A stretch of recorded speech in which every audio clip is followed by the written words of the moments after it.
Being from Ohio, and specifically Cleveland, has an interesting impact on each one of my hobbies. Ohio is undisputedly the epicenter for vanning in the United States. And Vanarchy Vans is the biggest club in the state. So if you're into custom vans, being from Cleveland really means something, and it's a point of pride.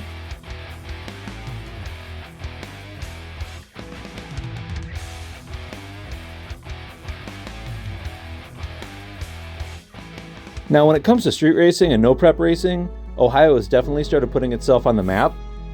We've got guys from the Dayton area representing on national television. Central Ohio has a great presence online with some of the biggest, most recognizable YouTube channels in the sport.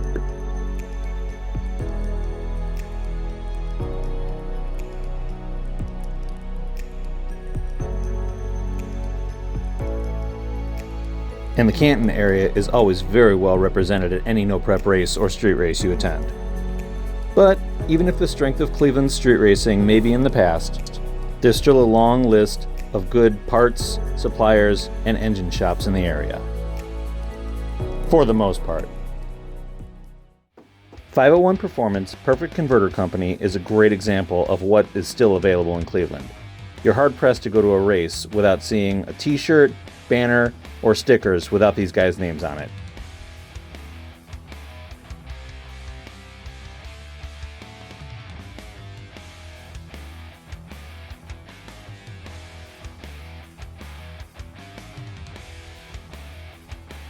They built us a fresh 9.5-inch spragless converter that's about 4,300 stall, which is exactly where the engine makes peak torque. This thing should be a lot of fun.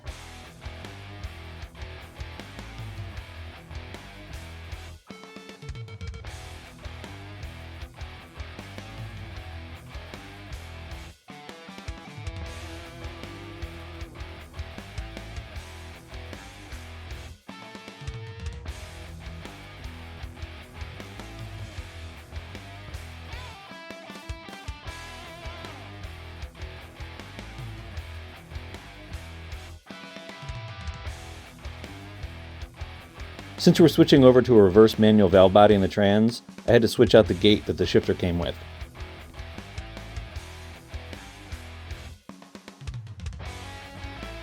The thought of doing this seemed really intimidating until I saw exactly what it was and just how easy it was.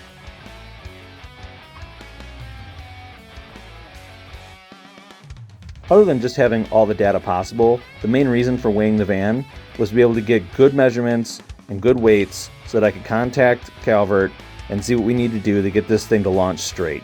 No more G-body shuffle.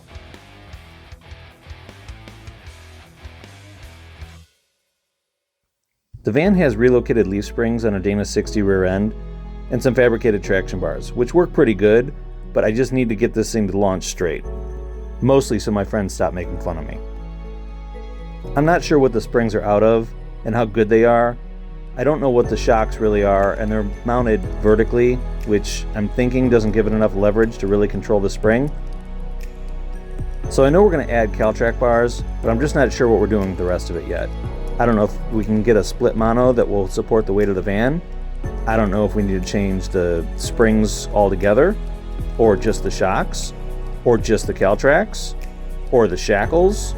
So there's a lot to learn, there's a lot to talk about, and I'm going to reach out to a couple of professionals in the field just so I know exactly what we're doing. Everything with this van is just to do it once and then enjoy it. Another variable that I've added in that probably wasn't even thought of when this chassis was built was running on a radial tire. But it's so much more stable and so much better at top speed that it's something I won't go back to a slick.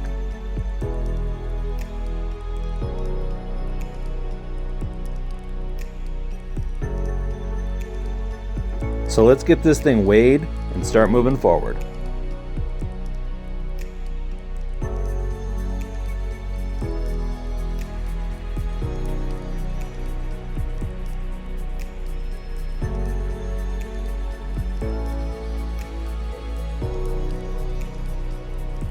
Before I posted any final numbers, I put a question out on Facebook and Instagram. I was curious to see what people thought this thing would weigh. One thing that hadn't occurred to me was how many people don't realize the van has a full interior in it. I post so much, I figure everybody knows every detail and they're sick of looking at it.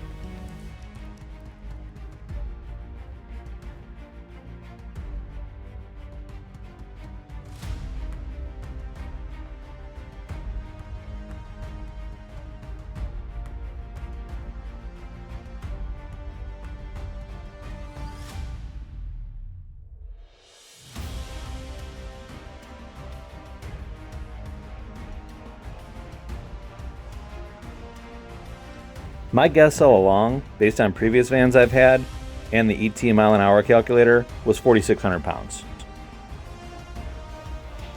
Alright, moment of truth.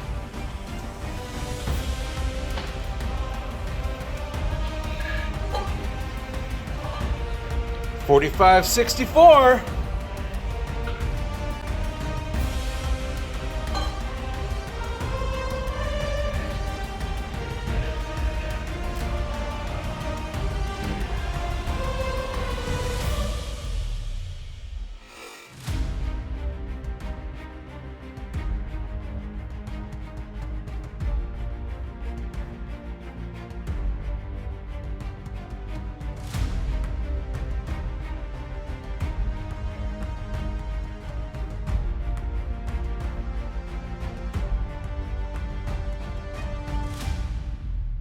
Okay, so I add some weight to the left front, but it still picks me up.